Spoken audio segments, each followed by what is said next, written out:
नमस्कार। SPT news में आपका स्वागत है। पेश है आज 18 अक्टूबर 2025 शनिवार शाम 7:15 बजे राजस्थान की बड़ी खबरें। राजस्थान में आज शनिवार धनतेरस को लेकर सुबह से ही बाजार सज गए हैं। जयपुर, जोधपुर, अलवर, अजमेर, उदयपुर, जोधपुर सहित तमाम जिलों के मार्केट में चहल पहल है। जयपुर शहर के बाजारों में लक्ष्मी गणेश की सबसे छोटी साइज की मूर्ति 5,000 रुपए में उपलब्ध है। बढ़ती कीमतों को देखते हुए इस बार चांदी के सिक्कों का वजन भी कम किया गया है, ताकि लोग उपहार स्वरूप इसे भेंट कर सके।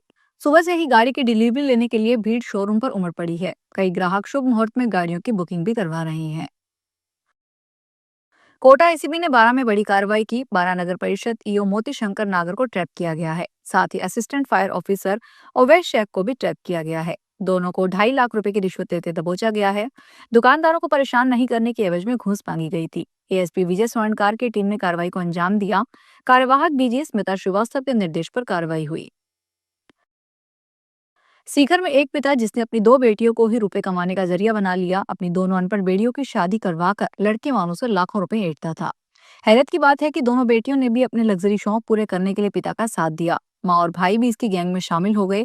इस तरह पूरे परिवार ने लुटेरी दुल्हन गैंग बना ली। सीकर के दातारामगढ़ में लड़के के पिता ने मामला दर्ज करवाया, तब पूरी गैंग का खुलासा हुआ। मास्टरमाइंड पिता, उसकी पत्नी और दोनों लुटेरी दुल्हन गिरफ्तार हो चुकी है। उनका भाई फरार है, जिसकी तलाश की जा रही है। चूरू में शनिवार को रोडवेज बस के कंडक्टर पर किराया मांगने पर हमला कर दिया गया। अग्रसेन नगर फाटक के पास कुछ युवकों ने बस रुकवाकर शीशे तोड़ दिए और कंडक्टर निर्मल कुमार को पाइप से मारकर घायल कर दिया गया। घटना के बाद हमलावर मौके से फरार हो गए। सूचना मिलने पर कोतवाली पुलिस मौके पर पहुंची और घायल परिचालक को डीवी अस्पताल के इमरजेंसी वार्ड में भर्ती करवाया गया, जहां उसका इलाज चल रहा है। अस्पताल प्रशासन ने मामले की जानकारी अस्पताल चौकी पुलिस को भी दी है। बच्चों में फास्ट फूड और तेलीय भोजन की बढ़ती खपत से उनका बढ़ता मोटापा चिंता का कारण बन गया है। पीएम पोषण योजना के तहत संतुलित भोजन उपलब्ध करवाने के लिए सरकार ने एडवाइजरी जारी की है।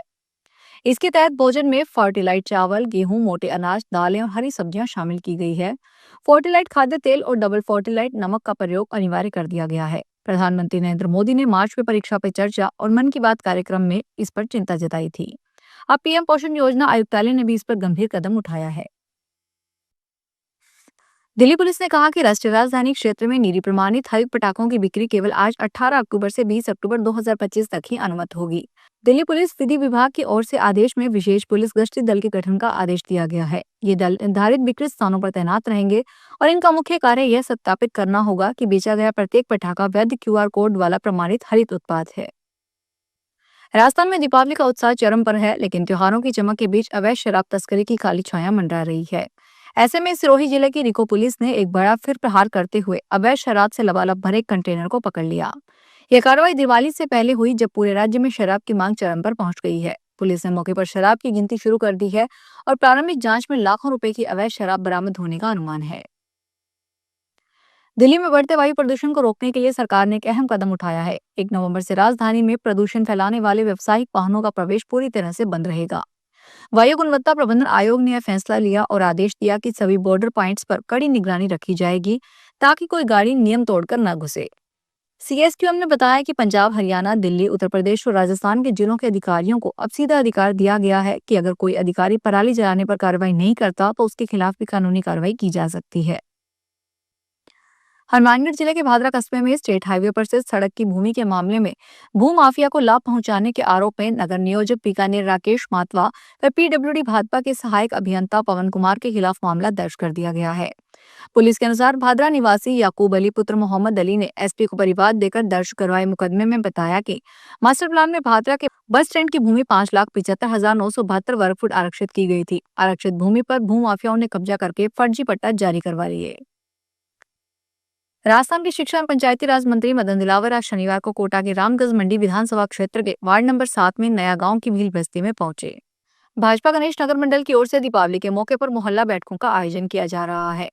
इसी के तहत नया गांव की भील बस्ती में बैठक हुई, जिसमें मंत्री दिलावर ने लोगों से मुलाकात की और उनकी समस्याएं सुनी।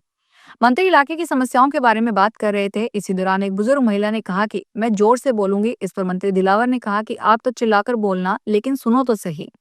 इसके बाद उन्होंने महिला को बुलवाकर उसकी परेशानी पूछी। बुजुर्ग महिला ने बताया कि इलाके में पानी की समस्या है, क्योंकि बोरिंग कभी नहीं चलती तो कभी बंद हो जाती है। मंत्री दिलावर ने उसकी बात ध्यान से सुनी और इस समस्या पर समाधान देने का आश्वासन दिया। दीपावली पर्व के मद्देनजर प्रदेश भर में मिलावट के विरुद्ध कार्रवाई की जा रही है। इसी के तहत बाड़मेर और जैसलमेर में भी कार्रवाई की गई। बाड़मेर जिला कलेक्टर टीना डाबी के निर्देश पर स्वास्थ्य विभाग की टीम ने 300 किलो मिलावटी मावा नष्ट करने के साथ ही 100 किलो नमकीन को सीज किया। इसके अलावा 50 किलो सामग्री को भी नष्ट करवाया। स्वास्थ्य विभाग की इस प्रकार की कार्रवाई से मिलावटखोरों में हड़कंप मचा हुआ है। मुख्य चिकित्सा एवं स्वास्थ्य अधिकारी डॉक्टर विष्णुराम बिश्नोई ने बताया कि एक फर्म का मौका निरीक्षण किया गया। अलवर जिला कलेक्टर आर्तिका शुक्ला ने दीपावली पर सुप्रीम कोर्ट और राजस्थान राज्य प्रदूषण नियंत्रण बोर्ड जयपुर के आदेशानुसार तय समय पर सुबह 6 से 7 और रात को 8 से 10 बजे तक ग्रीन आतिशबाजी करने की अपील की है।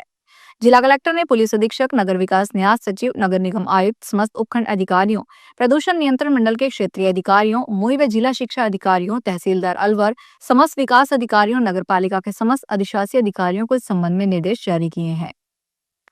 त्योहारों से पहले डीडवाना कुचामन पुलिस ने सड़क सुरक्षा सुनिश्चित करने के लिए विशेष नाकाबंदी अभियान चलाया। अभियान के दौरान यातायात नियम तोड़ने वाले 187 वाहनों पर कार्रवाई की गई। जिले के मुख्य मार्गों, चौराहों और संवेदनशील स्थलों पर एक साथ नाकाबंदी की गई, जहां पुलिस टीमों ने वाहनों की सघन जांच की। जांच में तेज गति, बिना नंबर प्लेट, काली फिल्म, बिना हेलमेट, बिना सीट बेल्ट और शराब पीकर वाहन चलाने जैसे गंभीर उल्लंघन सामने आए। बयाना दीपावली के दौरान पटाखों और विद्युत शॉर्ट सर्किट के कारण आग लगने की संभावनाओं को देखते हुए नगर पालिका द्वारा शनिवार को एक मॉक ड्रिल का आयोजन किया गया। इस अभ्यास का उद्देश्य आपातकालीन स्थिति में त्वरित और प्रभावी प्रतिक्रिया सुनिश्चित करना था।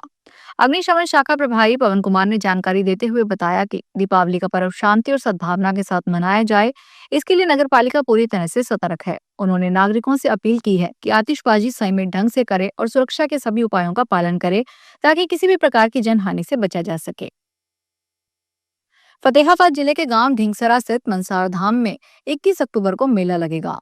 मेले में हरियाणा के कई जिलों से लेकर राजस्थान तक से श्रद्धालु आएंगे। इन श्रद्धालुओं को मंदिर तक पहुंचाने के लिए रोडवेज प्रशासन 50 सवारी होते ही बसें चलाने की व्यवस्था करेगा।